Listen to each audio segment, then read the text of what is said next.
She played the fiddle in an Irish band, but she fell in love with an Englishman. Kissed her on the neck and then I took her by the hands. And baby, I just wanna dance. I met her on Grafton Street, right outside of the bar. She shared a cigarette with me while her brother played the guitar. She asked me, what does it mean? The Gaelic ink on your arm. Said it was one of my friend's songs. Do you want to drink on? She took Jamie as a chaser, Jack for the fun. She got Arthur on the table with Johnny riding a shotgun. Chatted some more, one more drink at the bar, then put Van on the jukebox. Got up to dance, you know she played her fiddle in an Irish band, but she fell in love with an Englishman. Kissed her on the neck and then I took her by the hands. And baby, I just wanna dance with my pretty little Galway girl. You're my pretty little Galway girl. Hey. You know she beat me at darts and then she beat me at pool, and then she kissed me like there was nobody else in the room. As last orders were called was when she stood on the stool after dancing to Kaylee singing to trad tunes. I never heard Carrick Fergus ever sung so sweet. A cappella in the bar using her feet for a beat. Oh, I could have that voice playing on repeat for a week. And in this packed out room where she was singing to me. You know she played her fiddle in an Irish band, but she fell in love with an Englishman. Kissed her on the neck and then I took her by the hands. And baby, I just wanna dance, my pretty little Galway girl. My Galway girl. My Galway girl. My Galway girl. Well, now we'd all said our welcome and it's closing time. I was holding her hand was holding mine. Our coats both smell of smoke, whiskey and wine, as we fill up her lungs with the cold air of the night. I walked her home, then she took me inside, finished some Doritos and another bottle of wine. I swear I'm gonna put you in a song that I write about a Galway girl and a perfect night.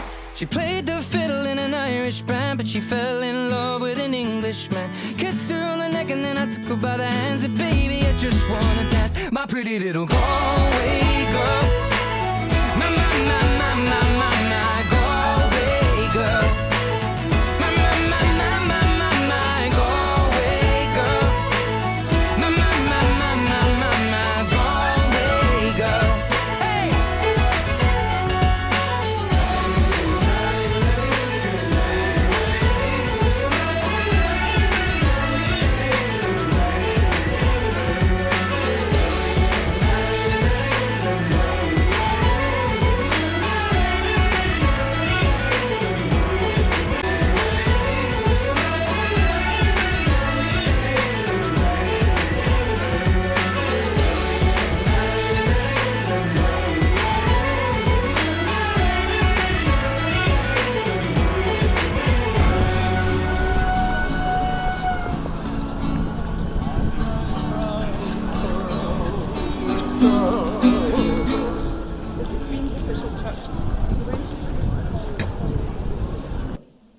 And one of the ghosts that has been frequently seen by children is a wee boy we call Jack.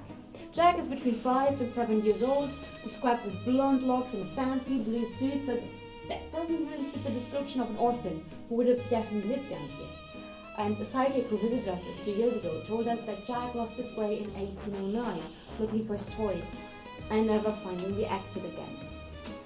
And I'm going to be honest with you, when I started here I didn't really believe in any ghosts until one of my colleagues told me that something happened on the German tour. And well, if something happens on the German tour, you can be pretty sure that it's true because Germans have no imagination.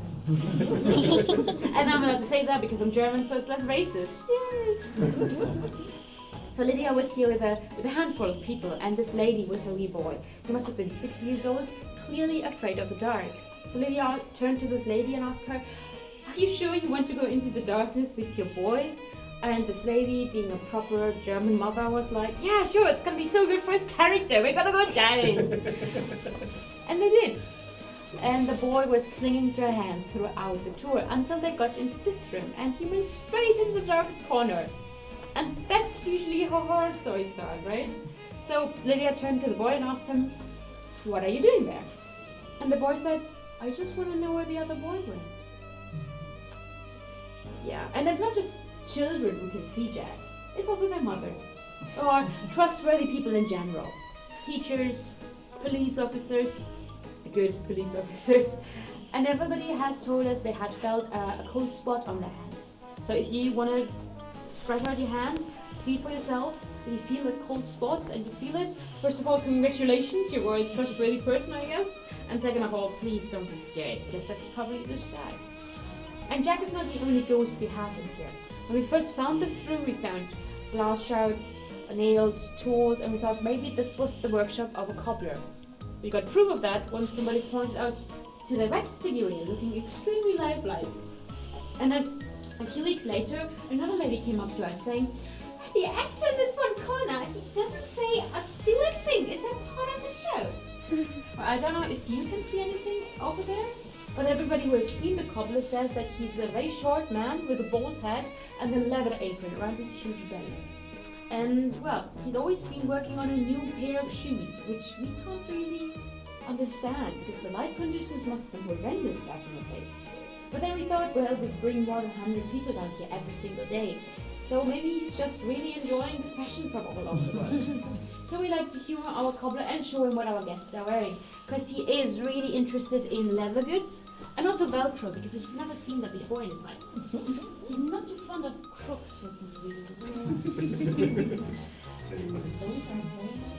It's unlikely he was going to make it to Inverary by the 1st of January now.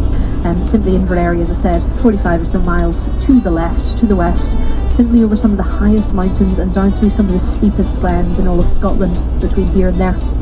So it was going to be a pretty difficult journey for the chief of the clan to make. But he tried his best. He set off and he made his way up and over those hills, down through those glens. But simply as he made his journey, he was struck by some pretty terrible winter weather. So, hail, sleet, snow, storms, the lot of it came in. A fairly good outcome for both. And essentially the two men shook hands and decided that yes, they would wait until the following morning and fight.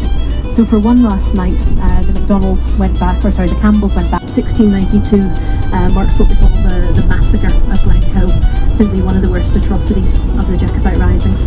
And indeed, the Clan Campbell very much given the blame for that ordeal. To this day, the Clan Campbell are often not the most welcomed people within this glen. There's a wee pub called the Clahig Inn, a fair danger. Simply it's because we've got no predators anymore. We've got no large predators. So the last large predator we had was the wolf, and it was deliberately killed in around 1810 or 1811, they reckon, was when the last wolves were alive. So yeah, simply with no wolves, that's meant the deer numbers have just risen and risen and risen, increased and increased ever since.